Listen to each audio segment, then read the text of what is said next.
Operation Sindoor இன்னும் செயல்பாட்டில் உள்ளதாகவும் இந்திய ராணுவம் 24 மணி நேரமும் தயார் நிலையில் இருக்க வேண்டும் என்றும் முப்படைகளின் தலைமை தளபதி அனில் சௌஹான் தெரிவித்துள்ள கருத்து அனைவரின் கவனத்தையும் ஈர்த்துள்ளது. இதுகுறித்து விரிவாக பார்க்கலாம் இந்த செய்தி தொகுப்பில்.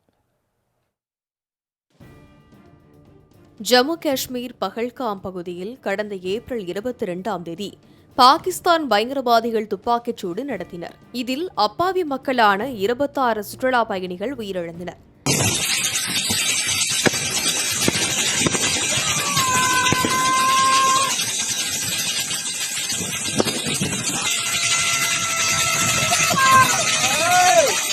இந்த தாக்குதலுக்கு பதிலடி கொடுக்கும் வகையில் இந்திய ராணுவம் ஆபரேஷன் சிந்தூர் என்ற பெயரில் பதில் தாக்குதல் நடத்தியது.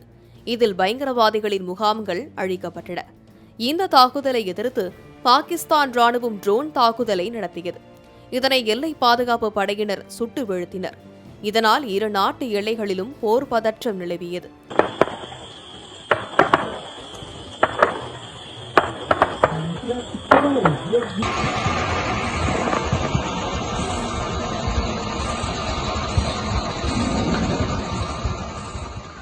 தொடர்ந்து பாகிஸ்தான் தாக்குதல் நடத்தி வந்த நிலையில் இந்திய ராணுவம் அதனை முறியடித்து வந்தது. பின்னர் அமெரிக்காவின் தலையீடு மற்றும் பல்வேறு கட்ட பேச்சுவார்த்தைக்கு பின் கடந்த மே 10ஆம் தேதி தாக்குதல்கள் நிறுத்தப்பட்டன.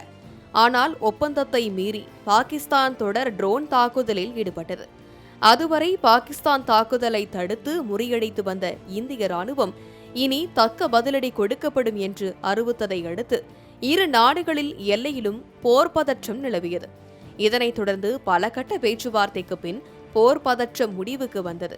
இதனால் இரு நாடுகளிடையே தற்போது அமைதி நிலவி வருகிறது. இந்நிலையில் டெல்லியில் நடைபெற்ற கருத்தரங்கு ஒன்றில் முப்படைகளின் தலைமை தளபதி அனில் சௌஹான் பங்கேற்று உரையாற்றினார்.